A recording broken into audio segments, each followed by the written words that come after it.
Do you want to become the parent of the first space child? There will be a chance in the next few years to do this.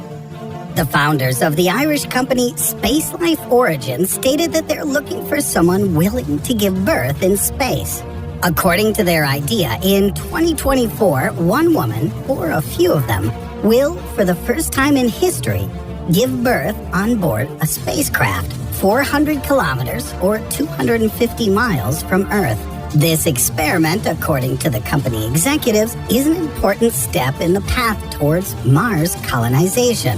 After all, if we want to populate the red planet, then we would have to build homes, start families, and give birth to children. But what risks await potential colonizers ready to continue their bloodline in space? And how would the people born on Mars change if the settlement plan works? To study the possible problems associated with space pregnancy, scientists conducted experiments on mice, rats, fish, and even sea urchins. In this way, April Ronca of NASA sent rats in late stages of pregnancy into orbit, and after a week returned them to Earth. Due to the weak gravity, the little rats were born with impairment of the vestibular apparatus, responsible for orientation in space.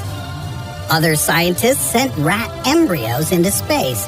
Unlike their bigger fellows, they were significantly affected by exposure to radiation and were completely unable to normally develop. Though Japanese medaka, or rice fish, handled both the radiation and microgravity. This fish gave birth to its offspring aboard the spaceship Columbia. No matter how many animals are sent to space by scientists, the only way to find out how space affects pregnancy is to actually experiment on people. However, such a test, according to doctors, bears a mortal danger.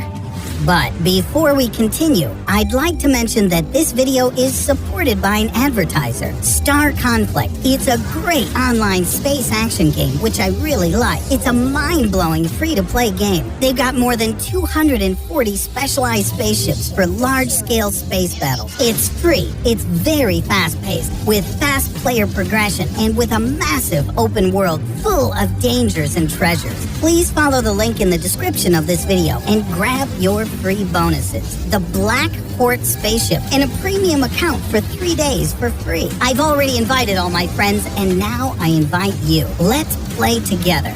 And now it's time to get back to our story. In addition to the difficulties of pregnancy related to radiation, the childbirth itself would be considerably complicated.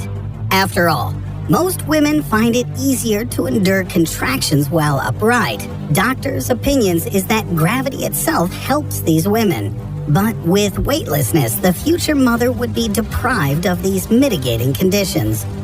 The problem can be solved with the use of anesthesia. Though injectable painkillers, like any liquids, which end up on board will gather up into balls, and how they'll be injected remains unknown.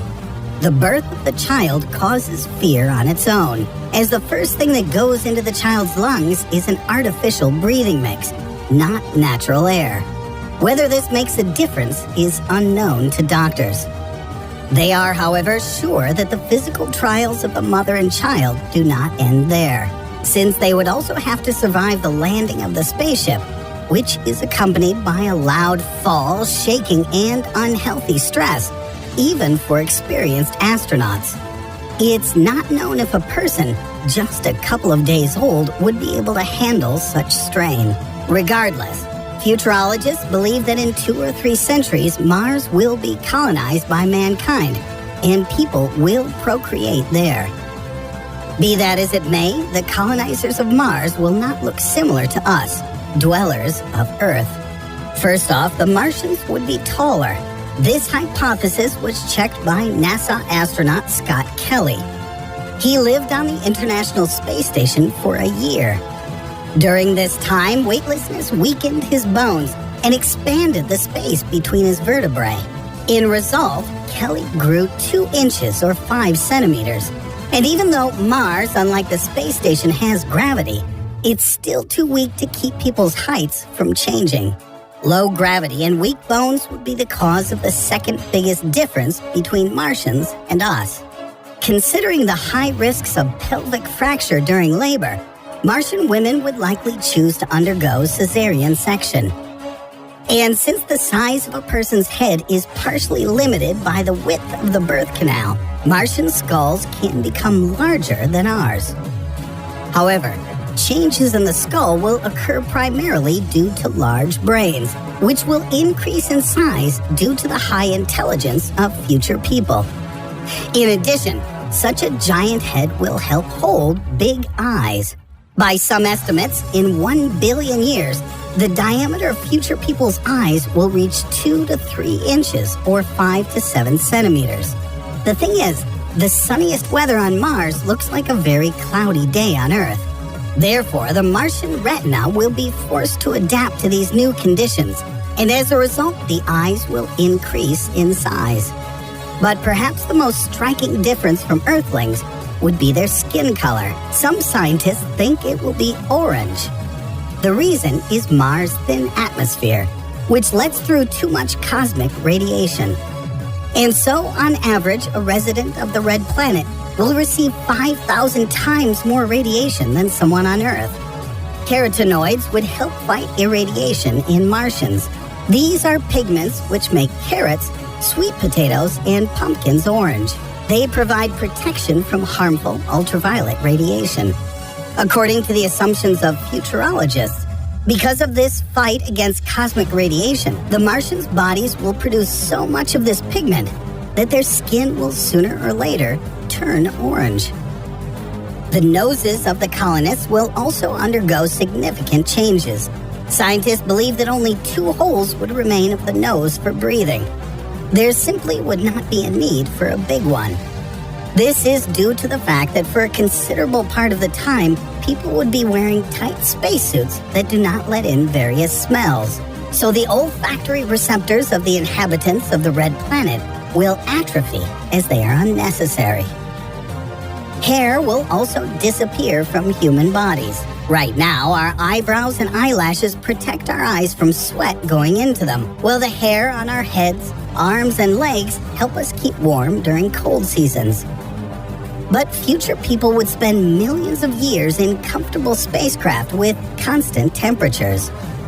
There would be no winter, summer, snow, or rain. Therefore, hair would become as useless as noses. So, it's likely that Martians would look like orange twins of Lord Voldemort, bald and noseless. Would their personality be as dreadful as his? Regardless, it doesn't matter, as according to scientists, Martians would be much weaker than us, so there would be nothing to fear. The thing is, Earthlings constantly have to fight for their survival, thanks to which we have physical endurance. But the Martians would not need to fight with the forces of nature and wild animals. Moreover, there's an assumption that pressing buttons on robot control panels would be their hardest exercise. Add to this lifestyle the effect of weak gravity, and they would get almost complete muscle atrophy, as it's enough to spend just 100 to 200 days on board a spaceship to make moving on Earth difficult. Imagine what would happen if mankind were to live in such conditions for dozens, thousands, or even millions of years. Even if you'd like to show Martians some fitness exercises and get them in shape, it would likely not work. Due to the absence of microbes on Mars, the colonizers' immune systems, sooner or later, would lose the ability to fight infections. This means that any contact with Earthlings could be fatal. This would leave only the hope that Martians would not close off the planet to space tourists, and that visiting Mars would remain possible. However, this is not the only possible scenario of human evolution, as we can equally move under the Earth's surface to the bottom of the ocean, or transfer our consciousness to computers.